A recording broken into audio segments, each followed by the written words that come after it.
Chapter 50. Esther's Narrative. It happened that when I came home from Deal, I found a note from Caddy Jellyby, as we always continued to call her, informing me that her health, which had been for some time very delicate, was worse, and that she would be more glad than she could tell me if I would go to see her.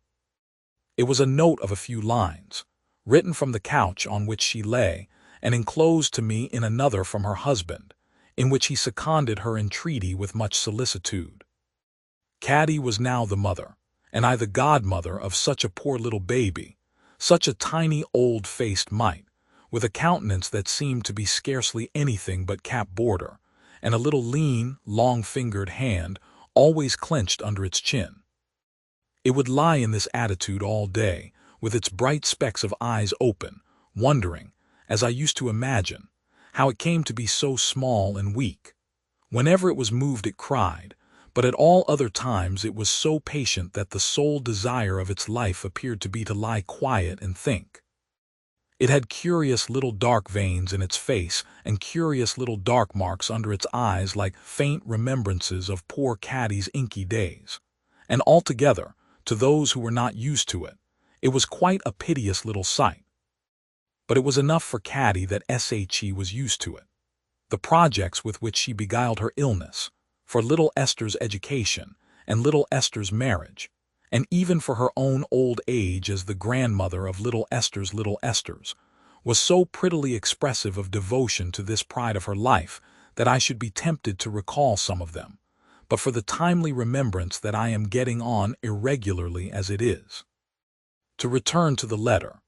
Caddy had a superstition about me which had been strengthening in her mind ever since that night long ago when she had lain asleep with her head in my lap. She almost, I think I must say quite, believed that I did her good whenever I was near her. Now, although this was such a fancy of the affectionate girl, that I am almost ashamed to mention it, still it might have all the force of a fact when she was really ill. Therefore I set off to Caddy, with my guardian's consent, post-haste, and she and Prince made so much of me that there never was anything like it. Next day I went again to sit with her, and next day I went again. It was a very easy journey, for I had only to rise a little earlier in the morning and keep my accounts and attend to housekeeping matters before leaving home. But when I had made these 3 visits, my guardian said to me, on my return at night, "Now, little woman, this will never do. Constant dropping will wear away a stone, and constant coaching will wear out a Dame Durden. We will go to London for a while and take possession of our old lodgings." "Not for me, dear guardian," said I, "for I never feel tired," which was strictly true. I was only too happy to be in such request. "For me then," returned my guardian, "or for Ada, or for both of us. It is somebody's birthday tomorrow, I think." "Truly I think it is," said I, kissing my darling who would be 21 tomorrow. "Well," observed my guardian, half pleasantly, half seriously, "that's a great occasion and will give my fair cousin some necessary business to transact in assertion of her independence, and will make London a more convenient place for all of us.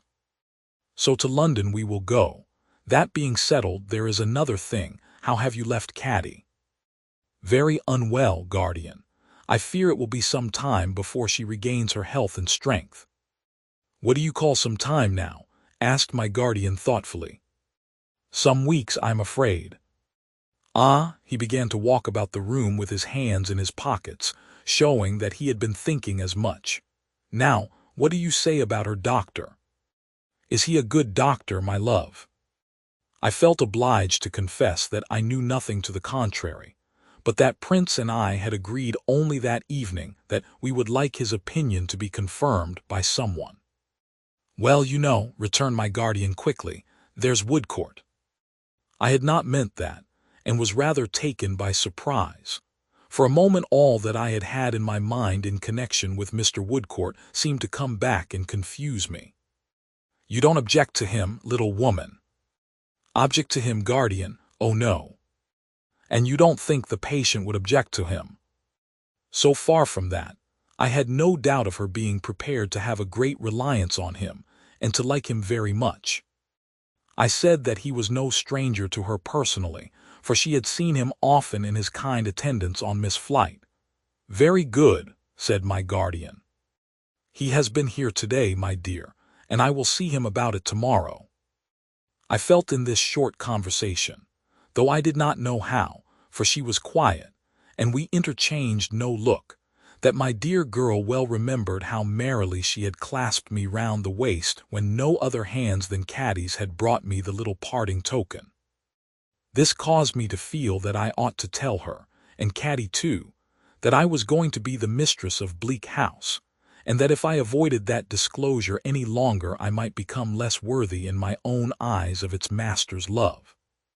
Therefore, when we went upstairs and had waited listening until the clock struck 12 in order that only I might be the first to wish my darling all good wishes on her birthday, and to take her to my heart, I set before her, just as I had set before myself, the goodness and honor of her cousin John and the happy life that was in store for me. If ever my darling were fonder of me at one time than another in all our intercourse, she was surely fondest of me that night. And I was so rejoiced to know it, and so comforted by the sense of having done right in casting this last idle reservation away, that I was 10 times happier than I had been before. I had scarcely thought it a reservation a few hours ago, but now that it was gone I felt as if I understood its nature better. Next day we went to London. We found our old lodging vacant, and in half an hour were quietly established there, as if we had never gone away. Mr. Woodcourt dined with us to celebrate my darling's birthday, and we were as pleasant as we could be with the great blank among us that Richard's absence naturally made on such an occasion.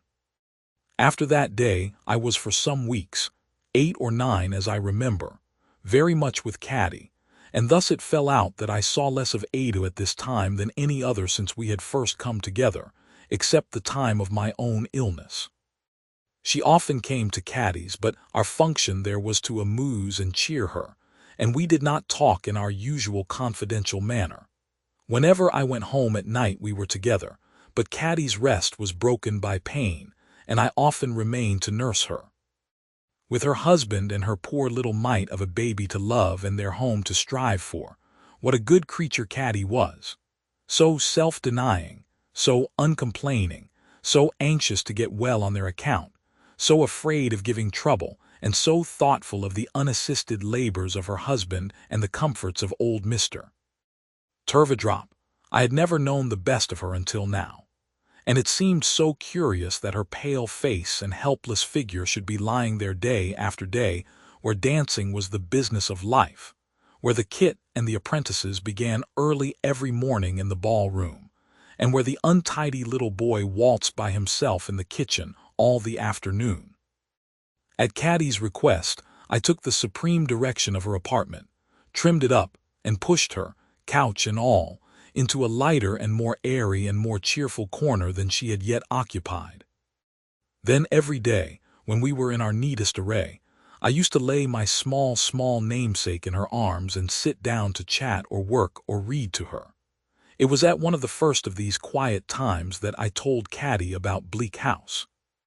We had other visitors besides Ada. First of all we had Prince, who in his hurried intervals of teaching used to come softly in and sit softly down, with a face of loving anxiety for Caddy and the very little child. Whatever Caddy's condition really was, she never failed to declare to Prince that she was all but well, which I, heaven forgive me, never failed to confirm. This would put Prince in such good spirits that he would sometimes take the kit from his pocket and play a chord or two to astonish the baby, which I never knew it to do in the least degree, for my tiny namesake never noticed it at all. Then there was Mrs. Jellyby. She would come occasionally, with her usual distraught manner, and sit calmly looking miles beyond her grandchild as if her attention were absorbed by a young boreobulan on its native shores. As bright-eyed as ever, as serene, and as untidy, she would say, "Well, Caddy, child, and how do you do today?" And then would sit amiably smiling and taking no notice of the reply, or would sweetly glide off into a calculation of the number of letters she had lately received and answered, or of the coffee-bearing power of Boreabulaga. This she would always do with a serene contempt for our limited sphere of action, not to be disguised. Then there was old Mr. Turveydrop, who was from morning to night, and from night to morning the subject of innumerable precautions.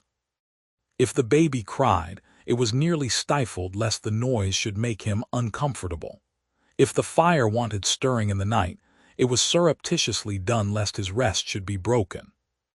If Caddy required any little comfort that the house contained, she first carefully discussed whether he was likely to require it too.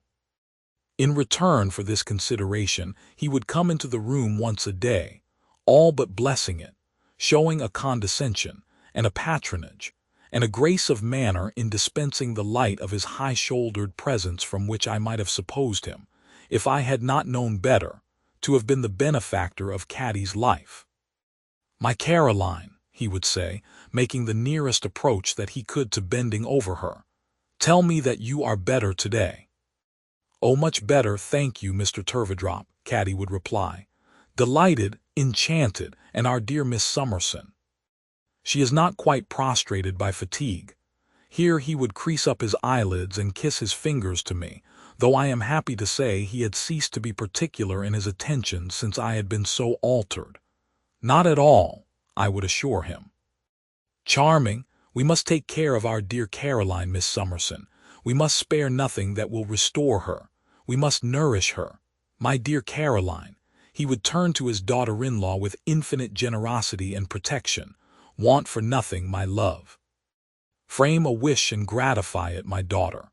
Everything this house contains, everything my room contains, is at your service, my dear. Do not," he would sometimes add in a burst of deportment, "even allow my simple requirements to be considered if they should at any time interfere with your own, my Caroline. Your necessities are greater than mine." He had established such a long prescriptive right to this deportment, his son's inheritance from his mother, that I several times knew both Caddy and her husband to be melted to tears by these affectionate self-sacrifices. "Nay, my dears," he would remonstrate, and when I saw Caddy's thin arm about his fat neck as he said it, I would be melted too, though not by the same process. "Nay, nay, I have promised never to leave ye. Be dutiful and affectionate towards me, and I ask no other return. Now, bless ye, I am going to the park." He would take the air there presently and get an appetite for his hotel dinner. I hope I do old Mr. Turveydrop no wrong, but I never saw any better traits in him than these I faithfully record, except that he certainly conceived a liking for Peepy, and would take the child out walking with great pomp, always on those occasions sending him home before he went to dinner himself, and occasionally with a halfpenny in his pocket. But even this disinterestedness was attended with no inconsiderable cost, to my knowledge, for before Peepy was sufficiently decorated to walk hand in hand with the professor of deportment, he had to be newly dressed, at the expense of Caddy and her husband, from top to toe. Last of our visitors, there was Mr. Jellyby. Really, when he used to come in of an evening and ask Caddy in his meek voice how she was, and then sit down with his head against the wall and make no attempt to say anything more, I liked him very much. If he found me bustling about doing any little thing, he sometimes half took his coat off, as if with an intention of helping by a great exertion, but he never got any further. His sole occupation was to sit with his head against the wall, looking hard at the thoughtful baby, and I could not quite divest my mind of a fancy that they understood one another. I have not counted Mr. Woodcourt among our visitors because he was now Caddy's regular attendant. She soon began to improve under his care, but he was so gentle, so skillful, so unwearying in the pains he took that it is not to be wondered at, I am sure. I saw a good deal of Mr. Woodcourt during this time, though not so much as might be supposed, for knowing Caddy to be safe in his hands, I often slipped home at about the hours when he was expected. We frequently met, notwithstanding. I was quite reconciled to myself now, but I still felt glad to think that he was sorry for me, and he still was sorry for me, I believed. He helped Mr. Badger in his professional engagements, which were numerous, and had as yet no settled projects for the future. It was when Caddy began to recover that I began to notice a change in my dear girl. I cannot say how it first presented itself to me, because I observed it in many slight particulars which were nothing in themselves, and only became something when they were pieced together. But I made it out, by putting them together, that Ada was not so frankly cheerful with me as she used to be. Her tenderness for me was as loving and true as ever. I did not for a moment doubt that. But there was a quiet sorrow about her which she did not confide to me, and in which I traced some hidden regret. Now, I could not understand this, and I was so anxious for the happiness of my own pet that it caused me some uneasiness and set me thinking often. At length, feeling sure that Ada suppressed this something from me lest it should make me unhappy too, it came into my head that she was a little grieved, for me, by what I had told her about Bleak House. How I persuaded myself that this was likely, I don't know. I had no idea that there was any selfish reference in my doing so. I was not grieved for myself. I was quite contented and quite happy. Still, that Ada might be thinking for me, though I had abandoned all such thoughts, of what once was but was now all changed, seemed so easy to believe that I believed it. What could I do to reassure my darling, I considered then, and show her that I had no such feelings? Well, I could only be as brisk and busy as possible, and that I had tried to be all along. However, as Caddy's illness had certainly interfered, more or less, with my home duties, though I had always been there in the morning to make my guardian's breakfast, and he had 100 times laughed and said there must be 2 little women, for his little woman was never missing, I resolved to be doubly diligent and gay. So I went about the house humming all the tunes I knew, and I sat working and working in a desperate manner, and I talked and talked, morning, noon, and night, and still there was the same shade between me and my darling. So, Dame Trot, observed my guardian, shutting up his book one night when we were all 3 together, so Woodcourt has restored Caddy Jellyby to the full enjoyment of life again. Yes, I said, and to be repaid by such gratitude as hers is to be made rich, guardian. I wish it was, he returned, with all my heart. So did I too, for that matter. I said so. We would make him as rich as a Jew if we knew how. Would we not, little woman? I laughed as I worked and replied that I was not sure about that, for it might spoil him, and he might not be so useful, and there might be many who could ill spare him. As Miss Flight and Caddy herself and many others. True, said my guardian. I had forgotten that, but we would agree to make him rich enough to live, I suppose, rich enough to work with tolerable peace of mind, rich enough to have his own happy home and his own household gods, and household goddess too, perhaps. That was quite another thing, I said. We must all agree in that. To be sure, said my guardian, all of us. I have a great regard for Woodcourt, a high esteem for him, and I have been sounding him delicately about his plans. It is difficult to offer aid to an independent man with that just kind of pride which he possesses. And yet I would be glad to do it if I might or if I knew how. He seems half inclined for another voyage, but that appears like casting such a man away. It might open a new world to him, said I. So it might, little woman, my guardian assented. I doubt if he expects much of the old world. Do you know I have fancied that he sometimes feels some particular disappointment or misfortune encountered in it. You never heard of anything of that sort? I shook my head. Humph, said my guardian. I am mistaken, I dare say. As there was a little pause here which I thought, for my dear girl's satisfaction, had better be filled up, I hummed an air as I worked which was a favorite with my guardian. And do you think Mr. Woodcourt will make another voyage? I asked him when I had hummed it quietly all through. I don't quite know what to think, my dear, but I should say it was likely at present that he will give a long trip to another country. I am sure he will take the best wishes of all our hearts with him wherever he goes, said I. and though they are not riches, he will never be the poorer for them, guardian at least." "Never, little woman," he replied. I was sitting in my usual place, which was now beside my guardian's chair. That had not been my usual place before the letter, but it was now. I looked up to Ada, who was sitting opposite, and I saw, as she looked at me, that her eyes were filled with tears and that tears were falling down her face. I felt that I had only to be placid and merry once for all to undeceive my dear and set her loving heart at rest. I really was so, and I had nothing to do but to be myself. So I made my sweet girl lean upon my shoulder, how little thinking what was heavy on her mind, and I said she was not quite well, and put my arm about her and took her upstairs. When we were in our own room, and when she might perhaps have told me what I was so unprepared to hear, I gave her no encouragement to confide in me. I never thought she stood in need of it. "Oh, my dear good Esther," said Ada, "if I could only make up my mind to speak to you and my cousin John when you are together." "Why, my love," I remonstrated, "Ada, why should you not speak to us?" Ada only dropped her head and pressed me closer to her heart. "You surely don't forget, my beauty," said I, smiling, "what quiet, old-fashioned people we are, and how I have settled down to be the discreetest of dames. You don't forget how happily and peacefully my life is all marked out for me, and by whom. I am certain that you don't forget by what a noble character, Ada. That can never be." "No, never, Esther."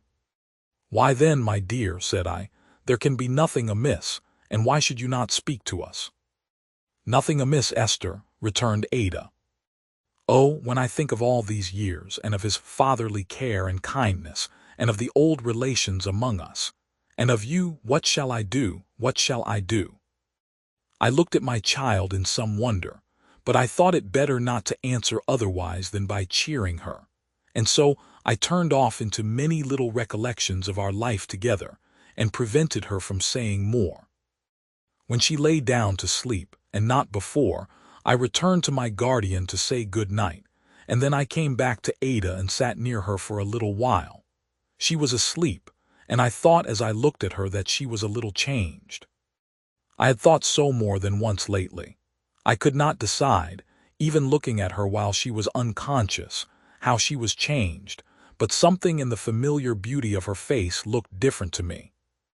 My guardian's old hopes of her and Richard arose sorrowfully in my mind, and I said to myself, "She has been anxious about him," and I wondered how that love would end. When I had come home from Caddy's while she was ill, I had often found Ada at work, and she had always put her work away, and I had never known what it was. Some of it now lay in a drawer near her, which was not quite closed. I did not open the drawer, but I still rather wondered what the work could be, for it was evidently nothing for herself, and I noticed as I kissed my dear that she lay with one hand under her pillow so that it was hidden. How much less amiable I must have been than they thought me, how much less amiable than I thought myself, to be so preoccupied with my own cheerfulness and contentment, as to think that it only rested with me to put my dear girl right and set her mind at peace. But I lay down, self-deceived in that belief, and I awoke in it next day to find that there was still the same shade between me and my darling,